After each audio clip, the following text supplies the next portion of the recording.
Alrighty. Hey gang. Welcome back, you guys.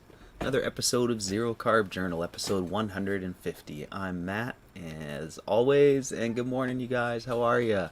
Hope you guys are having a great day and a great week. Happy Sunday, everybody. Welcome back. Another episode. Good morning. How are you guys? So here we are. It's early here, you guys. It's 6:30, and just kind of having a early Sunday morning here as usual. Just getting started. So I'm kind of wondering if the internet's going to hold up. I'm going to try. I think I'm just about out of gigs on this card for this month, but we'll see if we can make this work. I'm getting some error messages, but I'll do my best. So anyways, hope you guys are having a great week and a great day. Did you have a good week? Did you stay the course, make some progress? I hope so.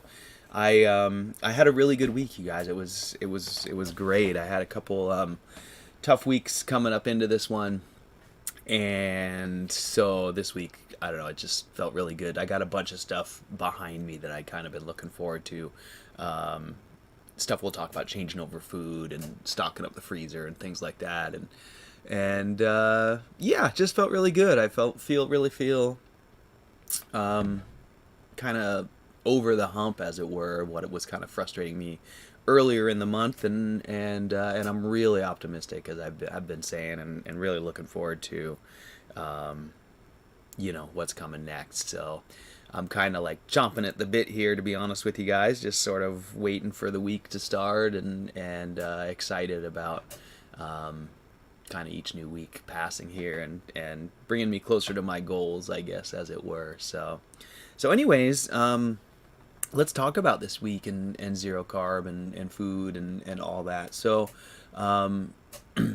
I told you last week, you guys last week left off that I was just about done with my homegrown cows, and I was going to branch out and, go have to buy some meat and start eating stuff from external sources this week. So I did. I went to Costco on Tuesday, and then I went back to town on Thursday.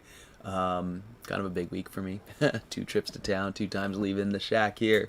And it was great. It was really cool to sort of like revisit all my options out there and see what I've got, available to me, and start to, play with that stuff again. So I did just kind of go for the cheapest, sort of most bulk food I could get. That's kind of what I need to do right now. Robin, I did get your message last week. I'd love to, and I will, as time goes on, and hopefully as I get a little bit more financially stable here, later in the spring, I do hope to look for a local farmer, and I'll probably start buying half or whole cows again at some point. But I did that a few years ago, I guess, before I slaughtered these last cows, and it's a big chunk of money right out of the gate that I just can't really handle right now. Half a cow at $600 a side, at $300 plus butcher and everything else, ends up being like a couple $1,000 out of my pocket at the time to do it, and that's just not something I can afford to do right now. So while I'd love to, I haven't noticed that it's been important to me. You guys know that grass-fed, factory farm, store-bought, I never notice a difference. I don't believe that I have any issues or any differences between those two types of meats. I always feel great either way, and I get my sick nights either way. So I don't worry too much about it, and it doesn't seem to be something that's really important in terms of how I feel. So I'm just kind of moving forward with my what's in my budget for right now. But anyways, I really enjoyed it. I had a really good time kind of picking through the options at Costco. They've got some cool stuff. You can get, they've got fresh ground beef, and I think it was $3.88 a pound. Kind of lean, not too lean, but I think it was $85.15 if I'm just trying to remember, so I don't know exactly. Then they got what I lived off last year, which was their organic ground beef, which comes in little pre-packs. Really like that, because you can just throw those packs in the freezer, those little cubes. $5 a pound, I think it was, so a little more expensive. And then they have frozen patties in a variety. They have grass-fed, they have sirloin, they have standard fatty and lean. And I just got their inexpensive fatty patties this time around, and I think one say they were like $3.40 a pound. So I ended up bringing home about a month's worth of those, and I bought a brisket at Costco, and I sliced it, brought it home and put it on my slicer and sliced it thin like bacon. So I just have all of this delicious fatty sort of thin slices to fry up along with those burgers. And I did something that I said I was going to do that I don't usually do, and I did. I went and I bought a little tiny, like just a 2-ounce sampler of goat cheese, and I also got a little one of cheddar cheese to see how that goes. So in my past experiences, it's been goat cheese has been pretty much okay, and cow cheese has been usually not okay. And so we'll see, but I've had goat cheese twice this week now. Really enjoyed it. Just been having... Oh, I forgot one other thing. I did buy a little bit of ham as well. You guys know I've been enjoying bacon, but struggling with it a little bit. And so I thought maybe I'd try ham and see if that was a little better. I've had problems with it in the past. But I brought some ham home from Costco. I put it on my slicer, sliced it thin, and I've been frying just a little bit, a couple pieces like bacon with my meal. So my meal has been basically mostly burger patties with just a tiny bit of thin sliced brisket and or ribeye fried and a tiny bit of ham fried. And then usually 2 fried eggs go along with that. And I kind of just mix it all up, and I've really been enjoying it. So I did that. I put goat cheese in it.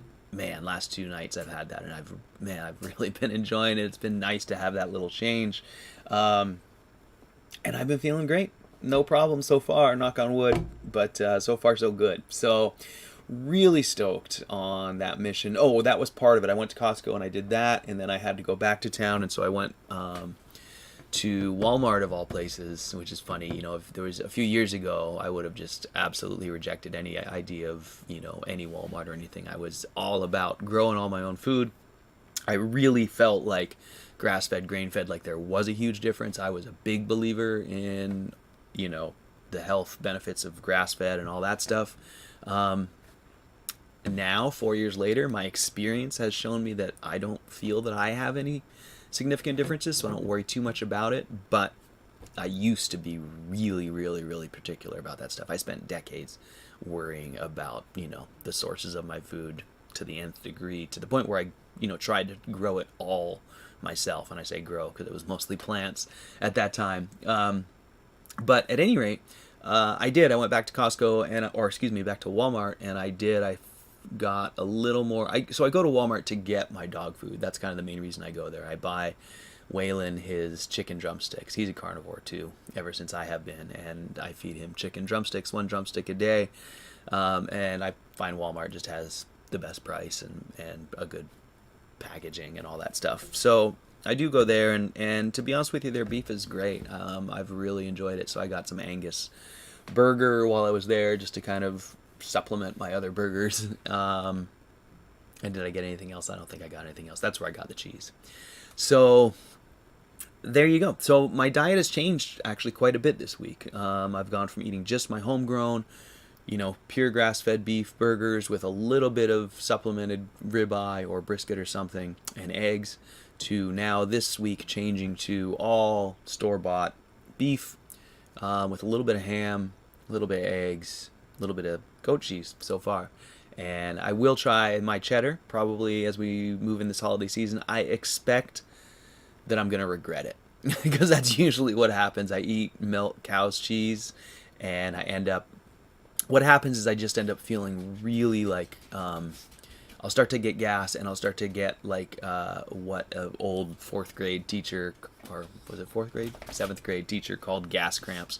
So I start to get, it's not right to say it plugs me up, because I don't really get plugged up in the traditional way, but it plugs up my gas, I think, and I get the pain that makes me pass out. So back when I was really sick and having all my syncope episodes, you know, I learned that there's like a button in my guts that makes me lose consciousness, or at least go pre-syncope.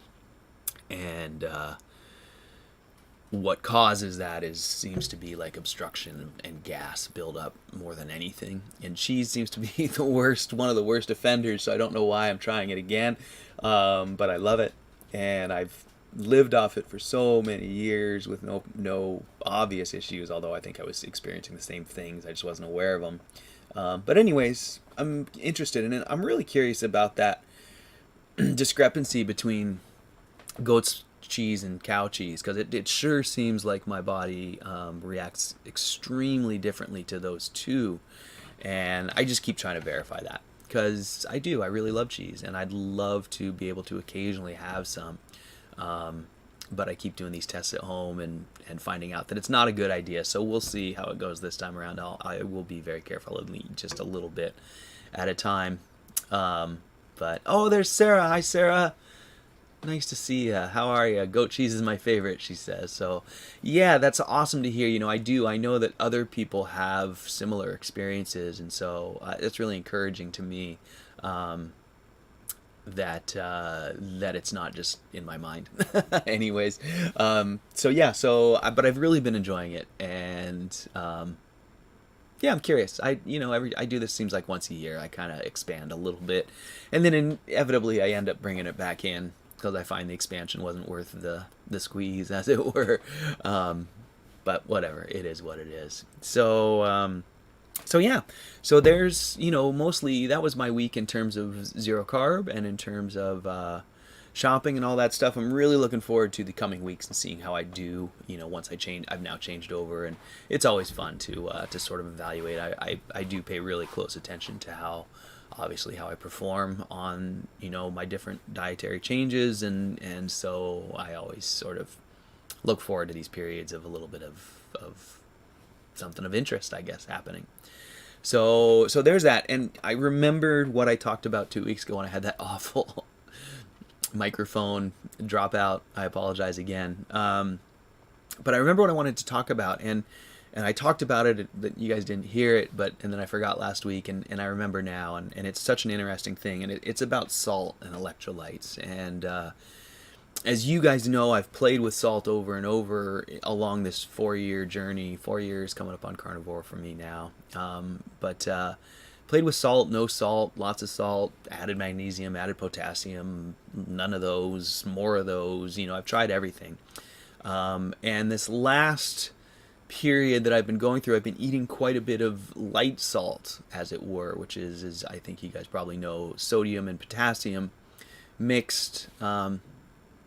And I was really enjoying it, and I've been doing it for months. I think I started, I'm just guessing, but we could find out if we went back in the journals. But I'm going to say I started sometime in the summer, adding that light salt, going from a no salt paradigm to adding that light salt. And I was doing it because I got a few small cramps, and I was like, oh, maybe I'll play with my electrolytes a little bit and see what's happening. Added it back in. The months went by. Really enjoyed it. I started eating more and more, as you do each meal.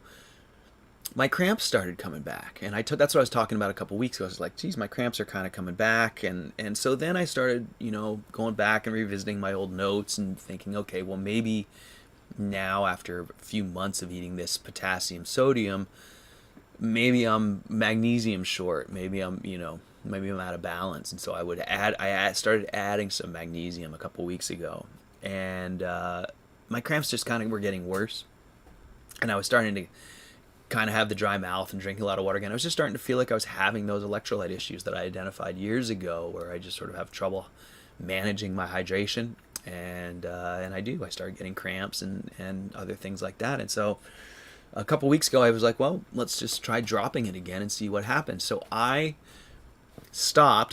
One meal, I just put that light salt on the other side of the room, and I said, I'm not going to eat it. And it's so funny, because every time when you think about dropping it, you're like, I'm not going to be able to eat my food without the salt on it.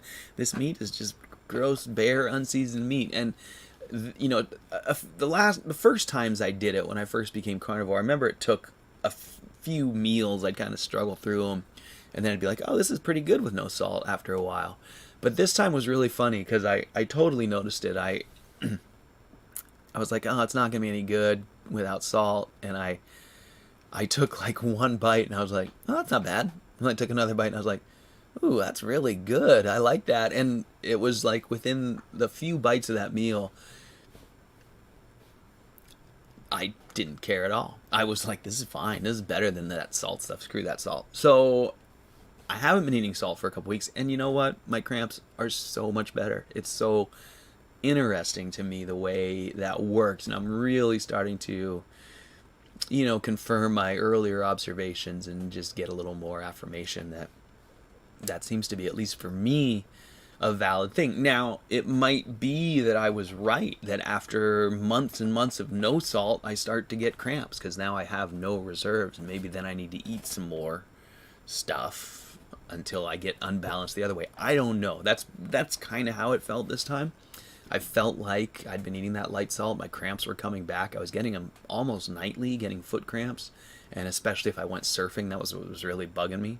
Was I would go surfing and I'd have to leave, get out of the water, be done surfing because I would start to get calf cramps because my legs are hanging down in 40-degree water, freezing cold, and they would cramp up after an hour or two, and so I'd have to get out of the water, and it was driving me crazy. So I stopped, and come to find out, now I haven't had any cramps, and I did. I went surfing last week, or this week, I guess. I don't remember now. Anyways, I went surfing, and no cramps, and have been sleeping most nights, every night, and no cramps. So really interesting to me. It's something I suspected a while ago. I've read about it from other people, played with it myself, verified it a couple times, but not, just the more you go down this path, the more sure you become of things. And that seems to be valid for me, that that when I'm having a lot of cramping issues, it seems to be electrolyte imbalance. And rather than trying to balance them myself through overthinking it, it seems like I do better by just trusting my body to balance it out, knowing that there's plenty of electrolytes in the meat I'm eating, as long as I'm eating plenty, which I am. Let my body do it, and it seems to work out better always. Now, like I said, over time, then I start getting cramps again, but it takes months. So we'll see how that goes this time. I'll see when they come back, and I'll definitely let you know and keep you posted on that. So, anyways, there's that. What else? I don't know. I think that's probably it. Really quick, I would like to, one more time, thank my sponsor, letsgetchecked.com. So these guys provide home blood tests that are awesome, awesome, awesome data points for us carnivores, whether you're new, whether you haven't started and you want a baseline for numbers, for health markers. Letsgetchecked.com is an awesome partner to have on your journey. You can get a 20% discount using my code, ZeroCarb. You can use the links down below in the description. TryLGC.com. And these guys will get you cholesterol tests, inflammation CRP tests, hormone tests, vitamin tests, all that stuff. And really been a great partner. So I really appreciate all the support from you guys for this program over these last few months. And if you haven't tried it, please do try Let's Get Checked. It's a great program. I think it's a really good thing for all us carnivores, and it helps me a ton. So thanks you guys for all your support with that over these last few years. And Sarah says, I probably missed it, but do you get to go home for Christmas? And Sarah, no. This year, my brother and sister and I and mother and father, we all decided that the responsible thing to do would be to stay apart this year. The pandemic is really raging right now, our state anyways. We've been picking up big numbers, and the hospitals are full. And frankly, I just feel like it'd be really irresponsible to be traveling and visiting my my parents who are in their 80s and at risk for sure. And so no, Sarah, I won't be going home for Christmas. We're gonna do some online stuff and hang out, and hopefully in a few months we'll all get together again. So we're all sad and missing that. We've got a lot of birthdays right now too, and normally we'd all be together, so it's a little bit of a tough time. So I'll be here alone, but that's okay. I do pretty good that way. So, but I hope you guys all have a wonderful Christmas. I hope you get to, give thanks for all the wonderful blessings you've had this year, and really just take time to appreciate, what a good thing we've got going here, getting to hang out day in and day out and make progress. So I am super excited, like I said, about the future. I'm super optimistic. I think we're heading in a great direction, and I can't wait to see what's coming down the pike as we move into next year. I've been personally kind of working really hard on my goals, and yeah, I can't wait to hopefully get myself over the hump here and start to move into a new era, as it were. So there you go. I think that's enough for today, you guys. Super, super, super thankful, as always, for all your guys' support and kind comments and all that stuff. It just means so much to me every week. So I can't tell you actually how much it means. I'm here every week doing it because you guys give me just so much support. And so thank you, thank you, thank you. I think I'm looking at my calendar right now, and today is the 20th. Is today the 20th? Today's the 20th.